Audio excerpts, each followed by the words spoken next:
Yes. Well, first of all, very, very ecstatic about having the opportunity to go play in the LendingTree Bowl down in Mobile, Alabama. Here we are practicing the week of Christmas. A lot of people around this country have chosen for whatever reason to not play in these bowl games, some of them not even deserving to play in the bowl games. But we're sitting here, we're deserving of being in this bowl, and we're thrilled to death to be practicing. And, if you look at our team and look at our excitement that we have out of practice and just in our meetings, that we're serious about going down there, playing a good Western Kentucky team and hopefully playing very well and pulling out a win. Appreciate it, Coach. At this time, we'll take questions from members of the media. As a friendly reminder, if you would unmute yourself, ask your question, and then mute yourself again, we would appreciate it. Thank you. Coach, this is Craig Stevenson from AL.com in Mobile. How are you? Hey, doing well. I wanted to ask you about Courtney Brown, your quarterback, just what he's meant to your team this year, how he's played, and obviously he's an Alabama guy, being able to come home again. Well, Quad, coming this season, of course, was an unknown. Didn't have much off of spring practice, just a few days. But I think he's really done a very nice job, to tell you the truth. He was snubbed a little bit, what I think, in our all-conference voting. I thought he was probably probably the third best quarterback in our league. And he's really done a good job running our offense, both in the passing and the run game. He's a very, very talented athlete, and he's got a tremendous upside. What a personality this young man has. Always fun to be around. Always wanting to learn. So he's meant a lot to us, and he's going to mean a lot more to us as his season or his career progresses. Yeah, and the quarterback for Western Kentucky, P Grom, obviously it's been around a while, but what do you see from him on film? Yeah, he throws around a little bit. He doesn't throw a lot of picks. He's not turning the ball over. That's one of the more interesting things that I think from it, as much as they're throwing the football. So that's something we've actually created a lot of this year. So we're going to try to take advantage of hopefully getting some hands on some balls and then put him in some positions where we can get some pressure on him. But I think he's a good quarterback. I think he makes that offense go for them, and we'll see how it works out on Saturday. Thank you. Yes. Hey, Coach, what area of your team have you seen the most growth in this year?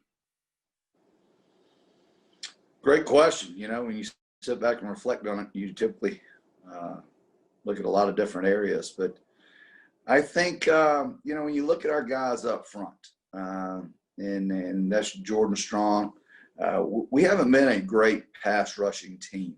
We haven't generated a lot of pressure on the quarterback in the last few years. And I think this year up front, Hardrick Willis, Jordan Strong, everyone in general has really pushed the envelope right there in that area. I think, we're sitting at how many sacks? 32. We have 32 sacks on the year. I think we have Jordan Strong. He's probably top 5 in the country in sacks. So, I think that has been really, really critical, and the development is also just awesome to see. And has that's changed the whole way you've been able to play defense, the way you've been able to attack?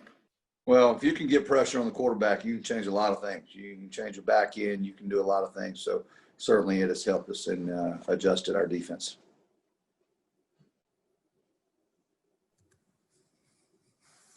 Hey, Coach, good to see you. Big week, actually, for postseason honors as well. You mentioned Jordan Strong, and you had quite a few folks, I believe actually a record. Allison can correct me if I'm wrong, but I think 14 members of your team were honored by the Sun Belt. You mentioned Jordan Strong, who's first in the conference in sacks, but was third on the third team. Is that something you and the coaches, one more kind of button to press there as bowl week happens, to kind of a little bit of motivation for those guys if they either do make it or don't make it, or maybe lower than what you guys may have thought? It is what it is. These all-conference teams are, it's supposed to be the coaches that vote on them. Probably half the coaches in the league don't even look at that stuff. They turn it over to someone else to put the votes down. I think we know in our heart who Jordan Strong is, and we know exactly he's a good football player. And it's just like Quad Brown, and there's several others that should have been up there. But it's okay. It is what it is. We don't play the game for all conference honors. We play for wins, and we know exactly who we are and what we're about. So we don't let it affect us all that much. Gotcha. One more quick question for you. So this weekend, you guys did release a depth chart this week, and I know things can change, but with so much time from the Georgia Southern game to Saturday, have you been able to get some guys back that did not play in that Georgia Southern game? Looking specifically at Dante Wilson, Ant Lane, guys that were starters for you. Yeah, Dante Wilson, we're hoping to have back. Tay Lane hoping to have back. Jan Williams hoping to have back. I think we're going to be as strong as we have ever been as far as health wise. That can all change in one day. We still have a COVID test, hanging out there. So we got to defeat the invincible or invisible enemy, so to speak. So we'll see. But yeah, we should be good health wise. Coach, does it feel like a bowl week at all? Usually you're there, sights and sounds of whatever game you're at, and soaking up the atmosphere. Does it just feel like an extension of the season? Yeah, because, around our office, we play a lot of music. So we got Christmas music playing. We got, Christmas vacation on the TVs around here. We're making it. It's not a grind session around here. We understand it's the week of Christmas. We understand we're not at the bowl site. We're not doing the things we typically do, but we're enjoying it. And we understand that we are playing in a bowl game, a very significant bowl game for our football program. And we just try to make it fun. And that's what we're doing right now. Coach, to kind of piggyback on that, are you treating it like a road game? I mean, a lot of coaches around the country are saying that you're going to come in a day or two before and then go right back out and treat it like a road game. Is that how you guys are approaching it? It's going to be a road game for us. Yeah, we're going to come in on Friday, and we'll fly in right there about 5:30. We'll do our typical Friday night routine with our dinner and our movie and get ready to play on Saturday. We are going to stay Saturday night, so hopefully we're going to play very well and have something to enjoy Saturday evening.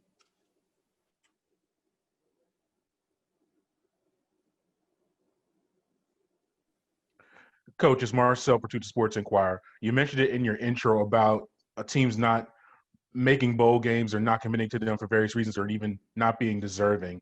What does this mean for Georgia State, though, to have enough wins to qualify for a bowl? And what does it mean for the program just in this type of season to be playing postseason ball? Are you kidding me? Look around the country. I mean, we're a deserving football team. We finished, I think, top 4 in the league. Our affiliation with our bowl ties, we have 5 bowl ties, so we're certainly a rewarding team to go and play in this LendingTree Bowl. I think that's special. I mean, it truly is. I mean, we're 11 years old. We played in bowl games 4 out of the last 6 years. It's going to be our back-to-back, first time ever for back-to-back bowls. And like I said, hopefully we can play well enough to pull out the victory against Western Kentucky. But I understand they're doing the exact same thing. But it's a significant achievement for our program.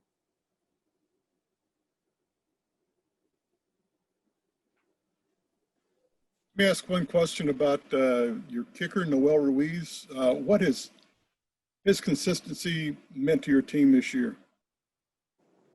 Well, I mean, Noelle was a pleasant surprise. We knew he was good when he transferred in because he had done so well where he was coming from. And, he's just been steadfast and really been a very, very calming demeanor for me because typically when I send a field goal kicker out there, I'm like, oh, God, I'm like, come on, just give us a shot. But Noelle does a fine job. I'm thrilled to death he's going to be here with us and thrilled to death he's going to be back here with us again.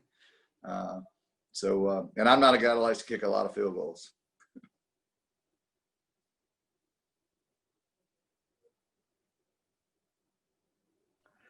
Coach Marcel again. What about Shamarius Gilmore? You've been there through his whole development, just for a 4-time all-conference member, potential professional career. What about his evolution just as becoming one of the best offensive linemen, not only in the conference, but arguably in the country? Yeah. Quangilmore is tremendous, just person in general. If you watch him every single day, and he brings a sense of enjoyment to practice and work. And, in this day and age, a lot of people don't bring that every single day, but he does. And to be a 4-time all-conference recipient says a lot. I mean, it's truly amazing, to tell you the truth. And, to see his work, I mean, when you put in hard work, you want to be rewarded for it. And when you can watch him off the field in the classroom and in the weight room, it's special to see. So there's no reason that one of our best people on our team is one of our best players.